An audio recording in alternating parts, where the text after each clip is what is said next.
오늘 말씀의 제목은 하나님의 부르심입니다. 한번 따라할까요? 하나님의 부르심. 하나님의 부르심. 여러분 올림픽 경기 보셨을 것입니다. 또 월드컵 경기를 보셨을 거예요. 한동안 아주 이슈가 됐던 큰 사진들이 하나가 있었어요. 이게 보면 박지성 선수의 발. 정말 못생겼습니다. 왜 그렇게 못생겨졌을까요? 못생겼을까요? 그것은 못생겨진 거지요. 후천적인 거지요. 왜 그렇습니까? 그만큼 피나는 노력을 했기 때문에 그 발의 기능이 우리 일반 사람들과 좀 다른 겁니다. 한동안 또 발레리나 유명했던 사람이 있었습니다. 그 여인의 발도 아주 공개가 됐는데 세상에 그렇게 아름다운 춤을 추는 그런 발레리나의 그 발을 보면 정말 닮고 싶지 않은 그러한 모습을 보게 됩니다. 왜 그렇습니까? 올림픽 경기나 여러 경기 중에서 왜 그토록 그 사람들이 그렇게 피나는 노력을 합니까? 왜 그래요? 상이 있습니다.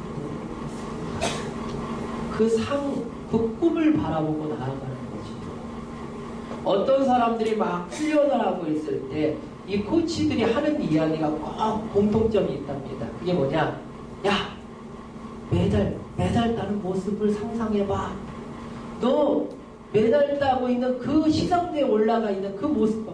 지금 요 순간을 조금만 더 노력하면, 지금 요 순간을 끝까지 잘 참고 이 훈련을 잘 받으면 분명히 그 자리에 있을 수 있어.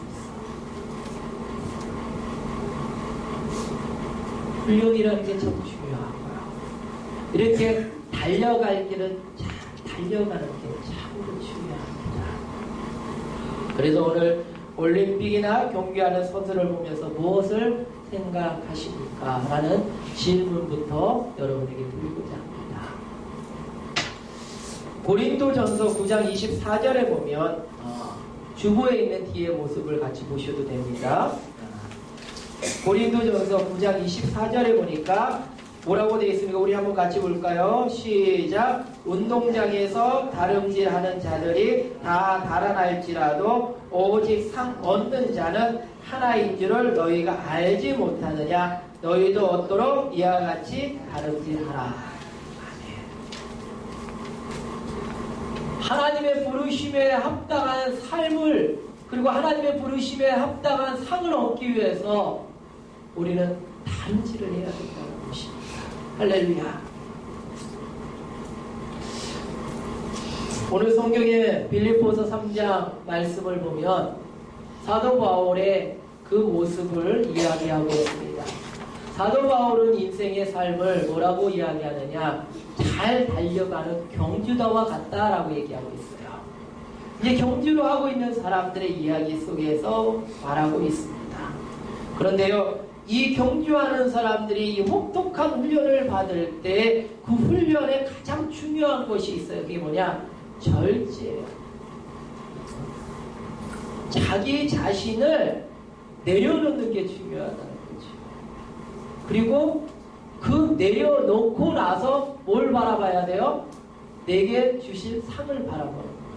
그 메달을 바라보는 그 모습이 필요하다는 거예요.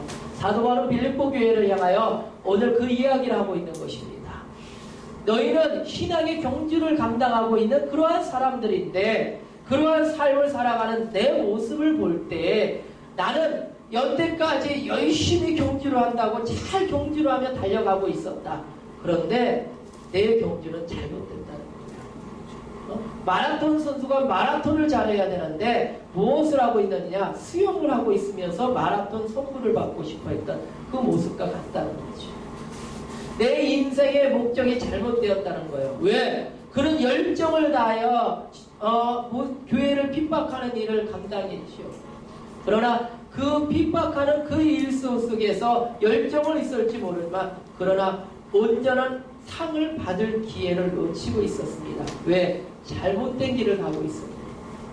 그런데 다메섹 도상으로 가던 중간에 주 예수 그리스도 부활하신 주님을 만납니다. 그리고 주님을 만난 후에 그는 고백합니다. 아, 이전에 내가 가지고 있던 모든 것들을 해로 여긴다. 내게 유익이라고 생각했고 내게 있어 전부라고 생각했던 그 모든 것들이 이제는 내게 있어서 배설물과 같다. 내게 있어서 아무런 소용이 없는 것이다. 그렇게 이야기하고 있습니다. 방향을 돌린 것이죠. 그리고 나서 바라보니까 그것이 아니었다는 거예요. 그것이 나의 전부라고 생각하고 그것이 없으면 나는 죽는다고 생각했는데 마치 우리의 인생의 삶에 있어서 우리가 잡으려고 하는 그 어떤 것들, 명예, 어떤 그러한 물질, 어떠한 그러한 생명, 아니면 어떠한 자녀들, 비전, 뭐 어떤 것들을 가지고 나아가려고 했는데 그것이 전부였기 때문에 어떤 사람들은 그 전부를 놓치면 세상의 끝이라고 생각해서 포기하고 좌절하고 넘어져서 나는 더 이상 할 수가 없습니다. 역가운데서 나는 이제 일어날 수 없습니다. 하고 그렇게 이야기하고 있는데 아니라는 거예요. 바울은 부활하신 예수님을 만나고 나서 바뀌어졌어요. 그걸 뭐라 그래요? 예수 그리스도와는 고상한 지식을 알고 나서. 할렐루야. 한번 따라할까요? 예수 그리스도를 아는 고상한 지식을 알고 나서. 예수 그리스도로 인하여 얻는 그러한 행복, 예수 그리스도를 만남으로 인하여 되어진 나의 목표, 나의 목적, 나의 어떠한 상, 그것을 바라볼 때, 아, 이거 아니라는 거예요. 그렇잖아요. 어떠한 좋은 것이 이게 전부라고 생각했는데 어떤 좋은 것을 보면 이것은 전부가 아니에요. 이 좋은 것으로의 이거를 잊어버릴 수 있어요. 사도 바울은 그거예요. 이게 전부라고 생각했는데 아니라는 거예요. 예수 그리스도를 아는 고상한 지식을 알고 난 후에 이것이 나의 삶의 진정한 목적이고 진정한 행복이고 그것을 통해서 얻는 그 행복의 삶이 진정한 나의 삶의 기쁨이었다는 것을 사도 바울은 그렇게 고백하고 있는 거예요. 그럼 그런 것들이 무엇이냐고요? 이게 그리스도입니다. 할렐루야. 내가 그리스도라고 바뀌었어요. 그렇죠? 보면 10절에 보니까 내가 그리스도와 이렇게 되어 있습니다. 그리스도라는 뜻은 뭐예요? 예수님께서 나의 죄를 위해 십자가에 돌아가셨다. 예수라는 뜻과 그렇죠? 내가 이제 그리스도를 아는 거예요. 다른 어떤 것이 아니라 그리스도, 예수님 그 자체로 인하여 기쁨을 얻기 시작했다. 할렐루야. 여러분에게 이러한 정말 기쁨이 있으십니까? 예수님으로 인하여 얻는 기쁨. 아니 예수님을 믿음으로 받는 어떠한 축복이 아니라 그냥 예수님으로 인하여 얻는 기쁨. 예수님만 생각하면 그냥 눈물이 나고 행복해서 어찌할 바를 모르는 그 기쁨. 그 기쁨을 얻게 됩니다. 그리고 그리스도로 인하여 받는 고난까지도 기쁨이라는 거예요. 그러니까 그리스도를 아는 기쁨을 얻게 되니까 그리스도 자체가 기쁨이고 그리스도로 인하여 받는 고난 또한도 나에게는 기쁨이고 나에게 부르신 상이라는 것입니다. 할렐루야. 그렇기 때문에 우리의 믿음의 사람들은 절대로 포기할 수 없습니다. 어떠한 어려움 가운데서 특별히 신앙생활하는 가운데 일어나는 여러 어려움들이 있잖아요. 신앙적으로 절제해야 될 들, 그 절제함으로 인하여 다른 사람들이 나를 보는 어떠한 시선들, 그것에 의하여 여러분 좌지우지하지 마시기 바랍니다. 예수 그리스도를 얻는 기쁨과 고난이 있다면 그것은 아무것도 아니라는 거예요. 왜? 고난 후에는 예수님의 부활의 영광이 있기 때문에. 할렐루야. 예수님의 부활의 영광을 참여할 수 있다는 그 부름이 있기 때문에 내가 지금 받는 이 고난, 마치 운동선수가 지금 받는 절제, 이거 포기하는 거, 내려놓는 거, 힘든 거, 먹고 싶은데 먹지 못하는 거, 체중을 따지기 때문에 할 수 없어서 그 시합을 위해서 그 며칠, 몇 달, 몇 년 동안을 참고 기다렸던 그러한 겁니다. 그런데 그것이 메달 앞에 딱 쓰면, 그러니까 메달 앞에 쓰다 거기다 문제. 왜? 다들 그거예요. 필름으로 스치고 쫙 치다 보면 그때까지 참고 어렵고 힘들었던 그 모든 것들이 그 메달 앞에 있을 때 그것이 하나하나씩 다 기억나니까 거기에 아는 사람을 못 있겠어요. 그 예수 그리스도로 인하여 받는 고난과 어려움, 그것으로 인하여 그러나 주님이 부활에 참여하듯이 우리를 하나님이 부르셔서 천국의 하나님의 은혜 가운데 안아주시고 중생된 상황, 할렐루야. 그 상을 바라보니 주님께서 나를 받아주실 그 기쁨을 바라볼 때 그때 그 고난은 다 잊어버린다는 거예요. 지금 받는 신앙적인 어려움들의 고난들은 아무것도 아니라는 거죠. 전도하다가 얻는 그러한 어떠한 무시감, 어떠한 그런 거 다 보상을 받는다는 거예요. 너무 기쁘고 즐거운 그 상만 바라보니까 너무 행복하다는 거예요. 그래서 사도 바울은 뭐라고 이야기합니까? 그래서 뭐라고 그래요? 그는 이제 그리스도의 합당한 삶을 위해서 내 이전의 삶에 대하여 나는 잊어버렸다. 그 전에 살던 모든 기억들, 나는 그것들에 대하여 이미 잊어버린 지 오래다. 나는 이제 앞에 것만 바라보며 달려갈 것이다. 그 앞에 게 뭐예요? 하나님의 부르심에 합당한 상만 바라보며 달려갈 것이다. 사랑하는 우리의 인생도 그렇잖아요. 우리의 신앙생활도 그래야 합니다. 주님께서 우리에게 주신 상급만 바라보고 달려가는 거예요. 하나님께서 내게 주신 상급.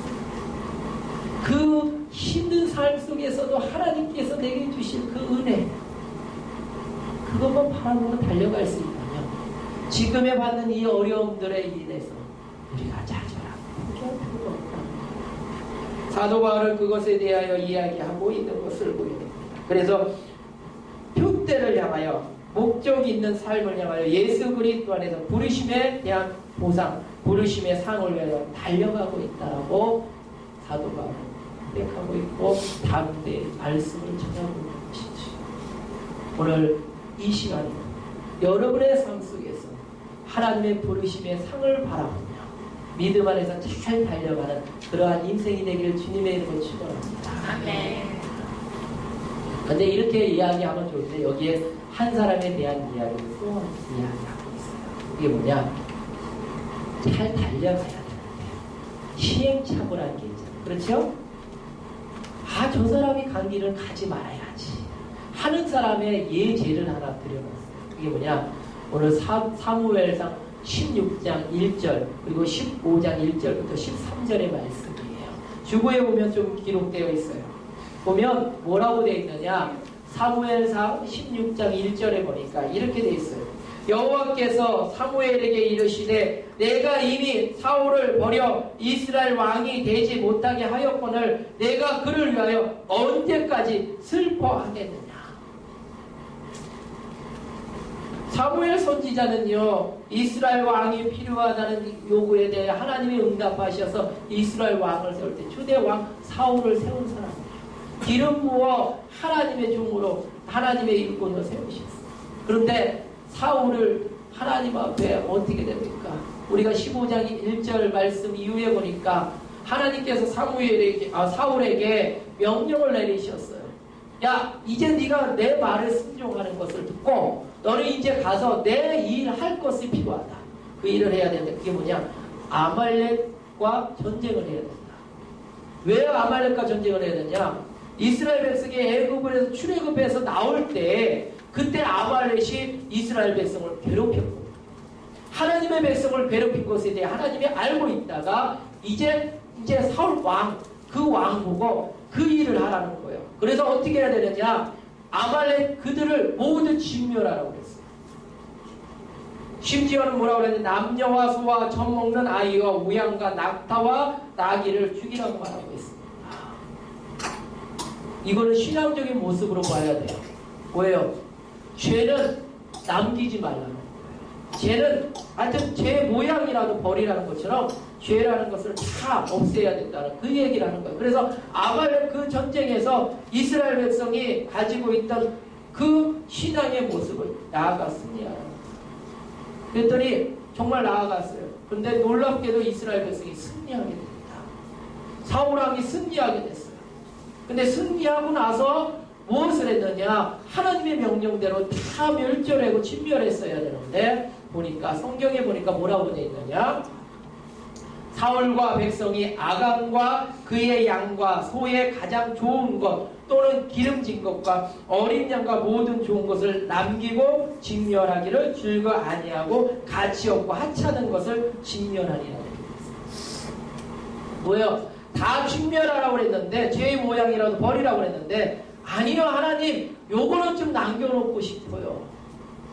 요거는 좀 내가 필요한 것 같아요 하고 뭐라고 그래서 자기 판단에 의해서 아간 왕과 그리고 좋은 것들은 남겨놨어요.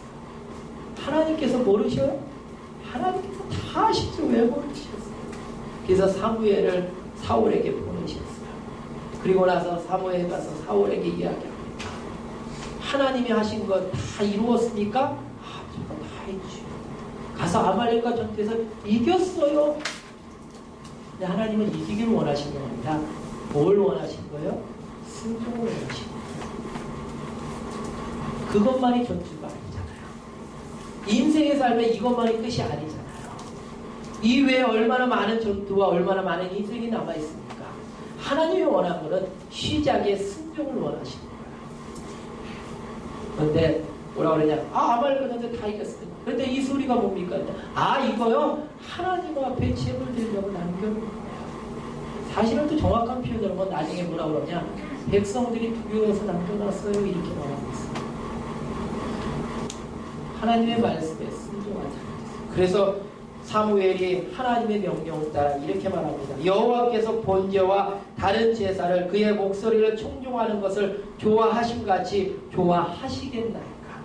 순종이 제사보다 낫고 듣는 것이 순양의 기름보다 나으니 이를 거역한 것은 정치는 죄와 같고 완고함은 사십 우상에게 절하는 죄와 같습니다. 왕이 여호와의 말씀을 버렸으므로 여호와께서도 왕을 버려 왕이 되지 못하게 하셨습니다. 하나님께서 원하시는 것은 순종이었어요. 그 순종을 원하셨는데 그 순종을 따라 살지 못했어요. 그래서 16장 1절에 사무엘이 이 사울을 두고 슬피 울고 있는 거예요. 왜? 하나님이 보였습니다. 우리의 잘 달려갈 길을 잘 달려가서 나를 내려놓고 하나님의 능력, 예수 그리스도의 고상한 지식에 의해서 은혜 받아서 하나님의 일 가운데 감당했던 바울과 너무나 정반대입니다. 바울은 이방인과 같이 하나님을 알지 못하고 예수님을 알지 못하는 그러한 삶을 살았던 사람이지만 그러나 변화를 받아 주 예수 그리스도를 만나고 나서 이제 어떻게 됐습니까?